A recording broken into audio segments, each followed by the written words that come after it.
My first memory of Mr. Bader was at Independence High School. It was actually 1992. He was my math teacher. He still has a huge influence on my life. He was that type of teacher that you wanted to make sure that was never disappointed in you. You wanted to make sure that you worked to the potential that he expected from you. And just, it's no small feat to keep the attention of teenagers, but he was spot on. He had our attention every day in class. Motivation. I can tell you, Mr. Bader is such a humble soul. We know him as being that man that gave so much to our country. Even, he had the Bronze Star, the Silver Star, a Purple Heart. He always has these stories to tell. But I think what keeps him going is seeing the change that he really still has on the children of Tangipahoa Parish. Watching him recently, for example, in a fourth grade classroom, he was substituting for one of our fourth grade math classes. And I went in, of course, just to give him a hug and a kiss and to tell him good morning. And I just stopped in the threshold, and every child was looking forward, just listening to him speak. And it just kind of reminded me of a time when he was my teacher. And I think that he still sees that he makes the difference in the students here. And as long as he still sees that and they are still loving him just as much as I did, he'll continue to do what he does best.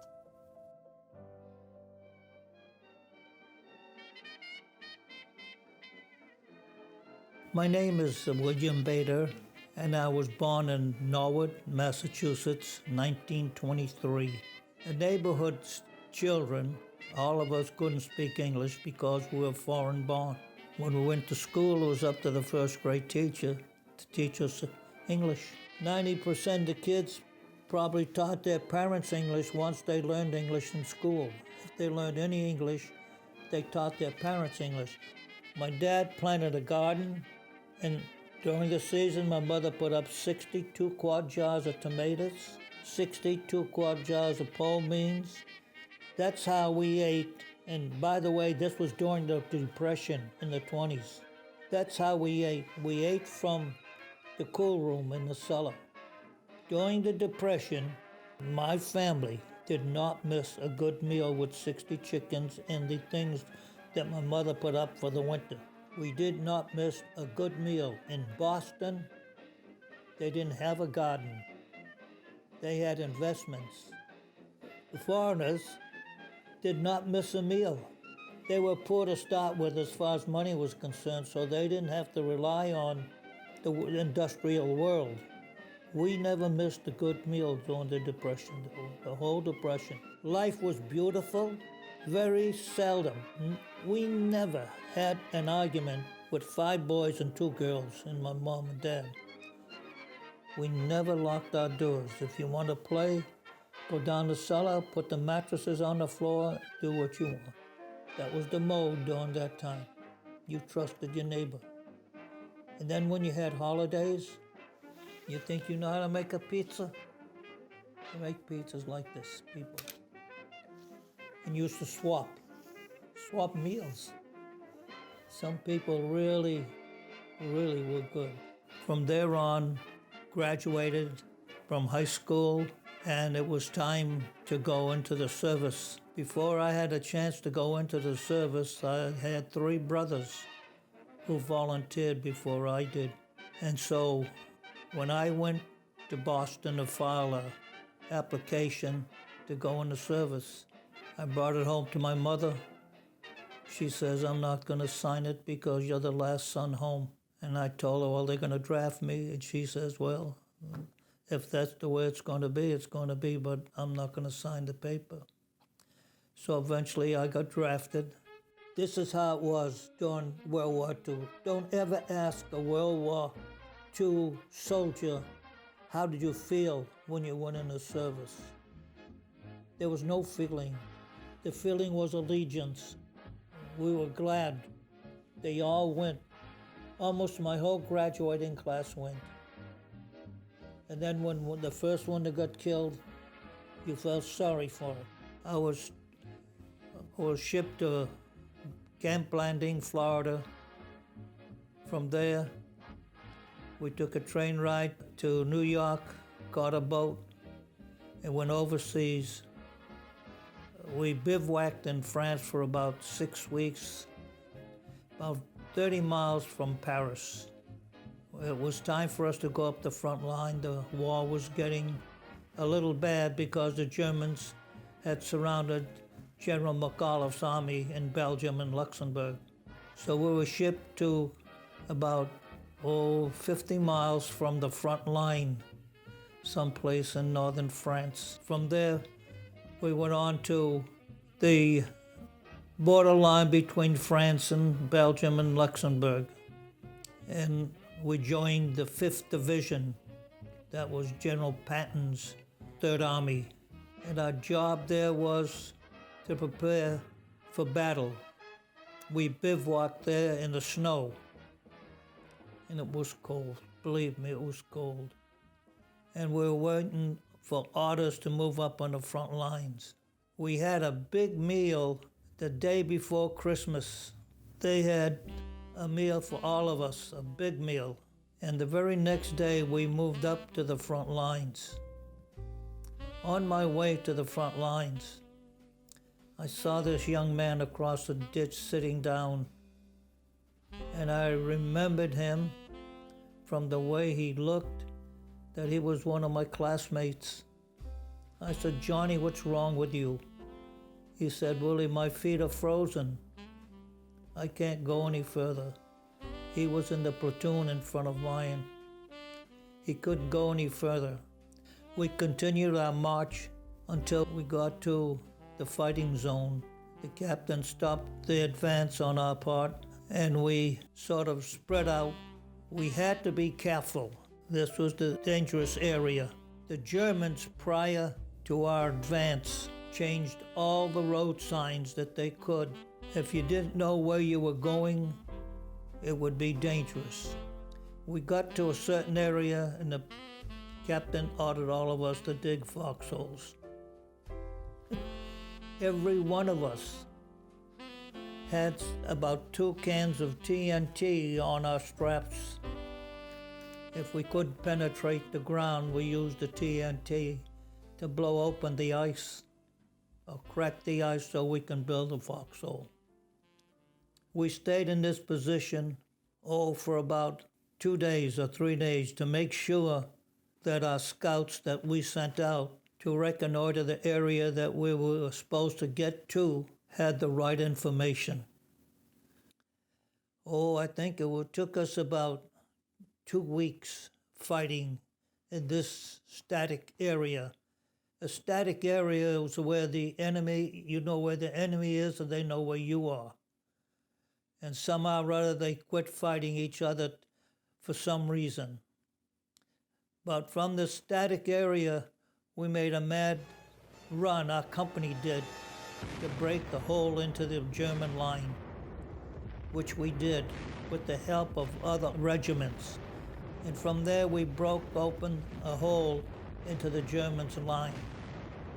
This part became very tough because the Germans were fighting now on their own ground. Before, they were always fighting on the enemy's ground. Now they're fighting on their home ground. And it was very, very difficult fighting. We lost a lot of men on this battle right here. But we broke open it. The Germans retreated across the Rhine River. And we got orders to stop. Once we put the Germans on the run, and they crossed the Rhone River, we made an effort to cross the Rhine River, and it cost a lot of men. And after this point, about 2 or 3 weeks passed by, and this is when the captain told Tony, I want to promote him. And Tony said, well, the present attack that we're going to have now was a serious one. So when we made this attack, we went to take the town that we were supposed to take, and there was no Germans there. So the captain called Regiment And regiment says, well, take that little town about 4 or 5 miles north of you. Take that little dairy town there. So we started in that direction, and we walked about 1 o'clock in the afternoon. We walked in a westerly direction. The sun was in our eyes. We sent out patrols, they didn't come by. It was a dairy town that we were headed to. Meadows, big meadows to the right of us. And we walked, and there was a big dairy barn, very big one.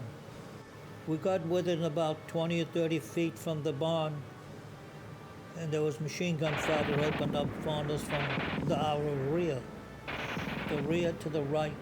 There was Germans machine guns with camouflage on the meadows.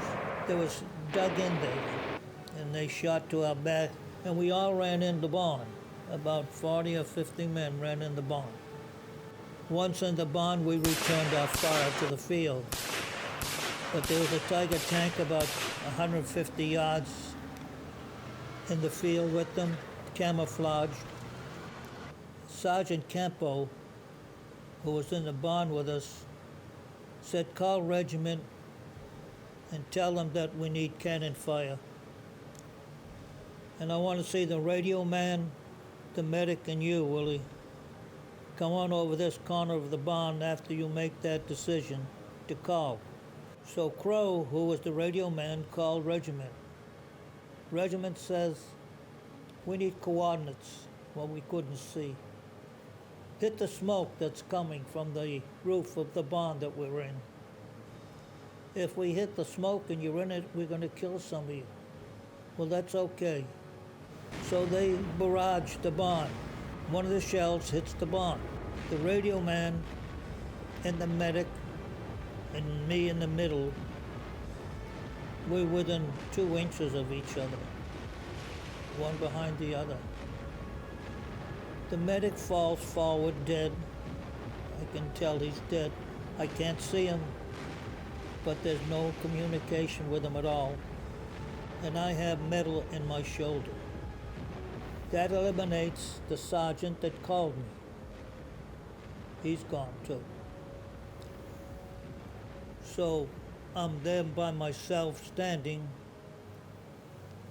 This other sergeant, who was to my left, sitting down, I didn't see him, but he said he was sitting down. He says, I'm hurt, Willie. So I walk over there, and sure enough, he's sitting down. I says, where is it, Tony? He said, my leg and my arm. Take a football and cut it off the halfway, the long way. That was the size of his wound on his thigh. And he had almost the same kind of wound on his arm. I said, Tony, let's try to get out of here. And we crawled to the door. I opened it. There was a Tiger tank shooting at shadows. We crawled across the road. And in my story, I always stop here because I don't know how I can get that 180-pound man 150 yards along a tree line to a Jeep. I did. The next thing was sitting on the fender of the Jeep. I said, you better get Tony out of here, he's hurt real bad. And Tony says, how about you, Willie? You're hurt. Yeah, but there's 5 men left in the barn. I'm going back to the barn. I have to help them out. So Tony disappears in the Jeep that they had there. And I went back to the barn. I walked back to the barn. It's a tree line, so I have cover. I get to the road, I have to crawl across it because that tank is still shooting. And I crawl into the barn. We get into the barn. Daylight is almost coming to being. We get in there, and there was about 5 left in the barn. We better get out of here. And let's all get out of here in a hurry, too. Which way, Willie? Take that door over there. You lose sense of direction, no matter what anyone says. 5 in a barn, there's a time lapse between I got Tony and I got to these 5 men. There's a time lapse there. Then there's a time lapse we fought a little bit. But it's time for us to get out there because the sun is coming up. So I point to that door, we go out that door, we run on a big grassy meadow for about 150 yards. We see 2 Germans walk into a brook with their helmets and a towel. They ran one way back where they came from, and we ran another direction. We got up this hill. One of the soldiers says, I can read German. There was 2 dirt roads that crossed on top of the meadow. He didn't get within 100 yards of that thing. They opened up with him with a 50 caliber machine gun. So we run down the hill for about 15 minutes, 20 minutes. We get to the bottom of the hill, and we checked each other. The fellow that said he can read German, he had a bullet hole through his cheek, went in his mouth and out the cheek. He was all right, and they asked me, how am I doing? I said, my back is great. There's nothing wrong with my back. I got metal in my back. How about your head? I did this, I don't remember. Still there. I laughed. Look at your helmet. You don't believe this, that's your tough luck. I had a bullet hole through my steel helmet the size of a quarter, almost. Right here, and it come out here. Now, if you say this part of my story is I'll go to the death house with it. That bullet hole was front and back in the same position. And if you say that helmet was in the air, that steel helmet is almost a quarter of an inch thick, not quite, and then it has a plastic helmet. If you're telling me that steel helmet was up above my head, the bullet hole went through it, and came right down on it again, you're mistaken. I don't believe it. That's the truth of my story there. Oh, I don't know how long it took for us to get to Berlin. But the war was over before we completely got to Berlin. When this was done, the treaty was signed, and it was time to make decisions for me, whether I'm going to the Pacific or whether I'm going home.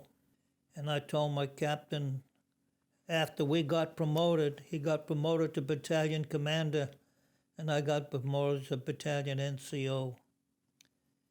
His orders for me was to keep him out of trouble, read his mail, but keep him out of trouble, and put the officers on duty. And that's what I did for about a month. And then I said goodbye to the service. Prior to the war, this boy that I graduated with got a scholarship to Southeastern. Went to Southeastern, played 2 years there. Then he went into the war. When he came back from the war, he went back to Southeastern. At that time, the influx of the GI Bill of people that want to go to college was tremendous. There was a big waiting list up in the Northeast. So Angelo, who was the person that got the scholarship, called me up, called Jim Tom up, called Eddie Bowles up, and said, look, they're looking for athletes down here. Baseball, football, basketball. Come down. And we did. About 1945, 46, I came to Southeastern, and I played 2.5 years of baseball for Southeastern. I got married in the meantime in 47. I got married, and I needed the money, so I played minor league baseball while I was going to school at Southeastern. But after about 4 years of playing at Southeastern, The team, Hammond Berries, was the team that I played for. They disbanded, and they sold me to Port Arthur, Texas. I went down there and played one summer. Then I came back to Southeastern and stayed there because I didn't like Port Arthur. And I stayed there and I got my teaching degree, and I finished, 51, I believe. I got my teaching degree. Then I worked, I went to Southeastern for my master's, and I went to mostly night classes. Took me 10 years to get my master's, not because that I wasn't teachable. It was because I was refereeing. I became a referee, and I supplemented my teaching salary with my refereeing. I refereed football, basketball, and baseball. I became about 35 years I refereed all three of those sports. I became assignment secretary to Livingston Parish, Tangipahoa, and St. Tammany. About 50 plus schools I used to assign basketball officials to. And I love to teach.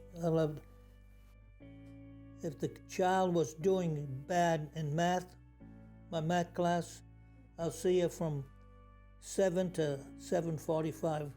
My class starts at 7:45. I had a class before class, and I had a class during class. Now, the one before class didn't guarantee that the one during class you would pass. You'd have to do both work, get double dose. And I don't think I failed 10 students in all my years I taught school. That was at Independence. I taught 10 years there, full-time after I retired. I always had a class before class if the students were failing. And I didn't fail too many students for that reason.